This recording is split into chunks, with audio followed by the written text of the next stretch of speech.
नमस्कार दोस्तों, आज हम पढ़ेंगे अगली property that is called the viscosity. Viscosity क्या होती है? मान लीजिए फ्लूइड जब लेयर में ट्रैवल करता है, ओके, लेयर्स में ट्रैवल कर रहा है फ्लूइड, जो टॉप लेयर एक बॉटम लेयर पे एक रेजिस्टेंस पैदा करती है फ्लो में। तो दैट प्रॉपर्टी ऑफ फ्लूइड, जिससे वो रेजिस्टेंस डेवलप होता है, हर फ्लूइड का अलग अलग होता है, जिससे वो रेजिस्टेंस डेवलप होता है, that is called the viscosity. That is called the viscosity. Viscosity is the resistance offered by the different layers of fluid, adjacent layers to their adjacent layers. That is called the viscosity. अगर हम देखें कि इसका अगर हम graph draw करें, ये मान लीजिए y है, ओके, और ये वेलोसिटी है, तो हम देखेंगे तो टॉप लेयर में वेलोसिटी ज़्यादा रहेगी, उससे नीचे कम हो जाएगी, उससे नीचे कम हो जाएगी। तो that is happening due to viscosity. किसी भी फ्लूइड में ये जो हैपन हो रहा है, ये जो ग्राफ बन रहा है, due to the property that is called the viscosity. अब ये जो रेजिस्टेंस है, अगर हम इस ग्राफ को थोड़ा सा एलाबोरेट करके देखें तो ये आप देख रहे हैं कि यहाँ पर u प्लस डी यू है, यहाँ पर u है, और ये जो डिफरेंस ऑफ वेलोसिटी है दैट इज़ डी यू, और ये जो डिस्टेंस है, ये जो बीच में लेयर का डिस्टेंस है दैट इज़ डी वाई। तो d u upon d y जो है that is called the velocity gradient. D u upon d y is called the velocity gradient, that is called the velocity profile. तो ये जो यहाँ पर जो velocity zero है और टॉप लेयर पे मैक्सिमम है, तो d u upon d y that is the velocity gradient. तो जो shear स्ट्रेस है that is resistance, that shear stress is proportional to velocity gradient. Okay, this shear stress is proportional to velocity. This is called the Newton's law.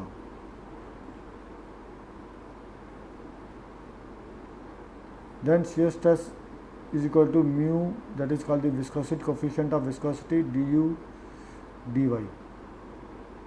Okay, this coefficient is mu du dy. तो ये जो होते हैं, du y is the velocity gradient and mu is the coefficient of viscosity. Mu is the coefficient of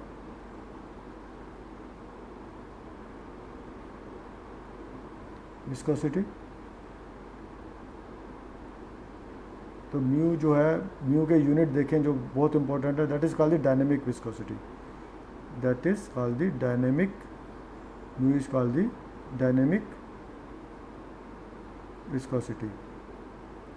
अब जो mu है that is, mu अगर करें, mu is a shear stress upon d u upon d y. shear stress के unit होते हैं Newton पर metre square, और इसके यूनिट होते हैं डी यू के होते हैं मीटर पर सेकंड, और into this is d y कहते हैं मीटर। दैट म्यू के यूनिट आ गए न्यूटन सेकंड पर मीटर स्क्वायर, न्यूटन सेकंड पर metre square. That is the unit of, you can say mu, Newton second per meter square is the unit of mu. अब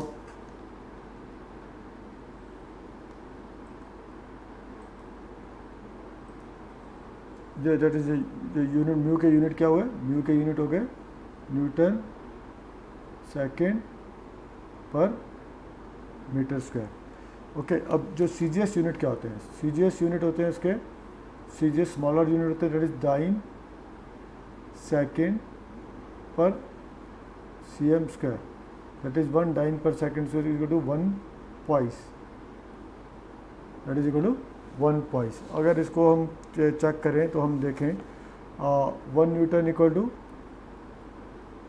we understand that 1 kg force into 1 meter per second square is the acceleration, that is equal to 1 Newton. इसको smaller unit में करें तो 1 kg को ग्राम हो जाएगा 1000, और dine हो जाएंगे सेंटीमीटर, 1 मीटर हो गया 100 centimetre, that is the smaller unit. Okay, that is the smaller unit, that is 1 newton equal to you can say 10 की power 5, okay, gram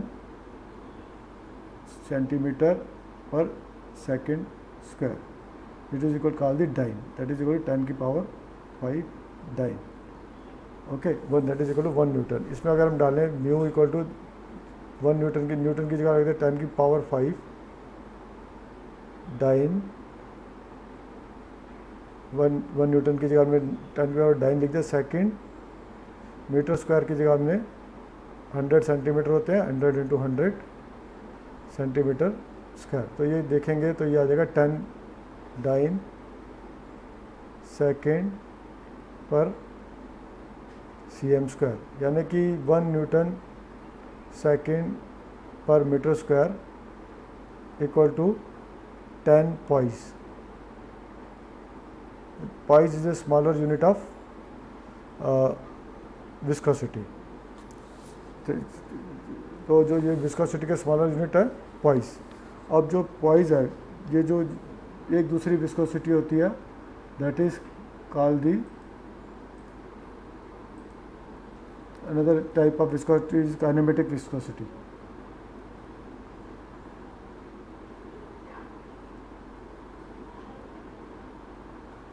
Kinematic viscosity mu upon rho. Rho is the density. Density का unit क्या पता है आपको? That is density. Mu का unit क्या है? That is mu upon rho.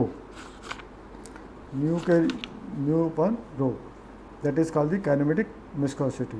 इसके यूनिट होते हैं kilometre metre square per second, that is unit of kinematic viscosity, that is the unit of kinematic viscosity. Mu upon rho के जो unit है that is called metre square per second. जो mu के unit होते हैं आपको पता ही है, newton second per metre square. इसको जो सॉल्व करेंगे तो हमारे को काइनेमेटिक विस्कोसिटी के यूनिट आ जाएंगे, metre square per second, that is the unit of kinematic viscosity. इसके छोटे यूनिट क्या होते हैं? Centimetre square per second, that is called the stroke. Centi stroke क्या होता है? Centi stroke, that is equal to 1 upon 100 stroke. That is called 1 centi-stroke is 1, that is you can say 1 centi-stroke is 1 upon 100 stroke, that is called the kinematic viscosity। अगर आपको kinematic viscosity दी हुई है, उसको रो से divide, dynamic viscosity दी हुई है, उसको रो से डिवाइड करेंगे तो काइनेमेटिक विस्कोसिटी आ जाएगा। और उसको अगर हम 1 स्ट्रोक के में कन्वर्ट करेंगे, मीटर स्क्वायर पर सेकेंड से सेंटीमीटर स्क्वायर सेकेंड में अगर करेंगे तो स्ट्रोक्स आ जाएंगे। स्ट्रोक्स निकालने के लिए ओके, स्ट्रोक कितना होता है? अगर हम इसको करें वह इसकी दैट इज इक्वल टू, अगर इसको देखें तो 10 की पावर 4 स्ट्रोक। अगर हम इसको 10 की पावर 4 से डिवाइड कर देंगे तो दैट इज 1 स्ट्रोक, स्ट्रोक्स में कन्वर्ट हो जाएगा। 1 metre square per second square के 10 की पावर स्ट्रोक, मीटर को सेंटीमीटर में कन्वर्ट कर दिया तो आ गया आपका। और ये म्यू क्या होता है? Newton second per metre square, that is the unit of, और केजी पर मीटर क्यूब। ये निकालेंगे तो आपका newton is equal to M G equal to metre per second पे इसको सॉल्व करेंगे तो ये आ जाएगा, that is the unit of kinematic viscosity. तो आप काइनेमेटिक विस्कोसिटी जो होती है टेम्परेचर से वेरी करती है। उसका अगर देखें तो क्या वेरिएशन होता है? वेरिएशन होता है विस्कोसिटी का, that is mu equal to mu not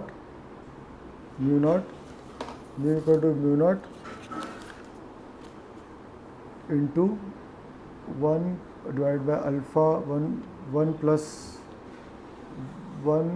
plus alpha T plus beta T square.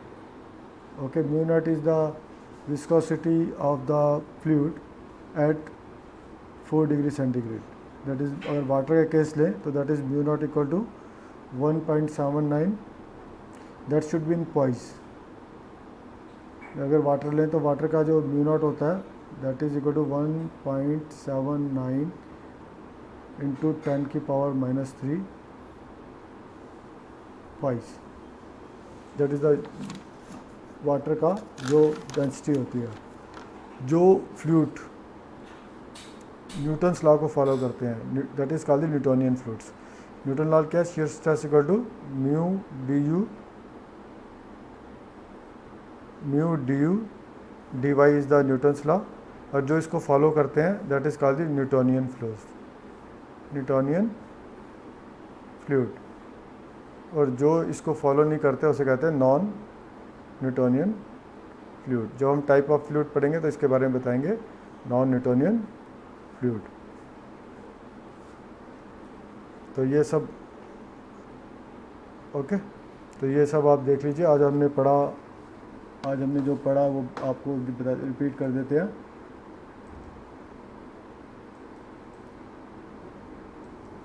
आज हमने जो पढ़ा वो पढ़ा, पहले तो हमने देखा विस्कोसिटी क्या होती है। विस्कोसिटी होती है म्यू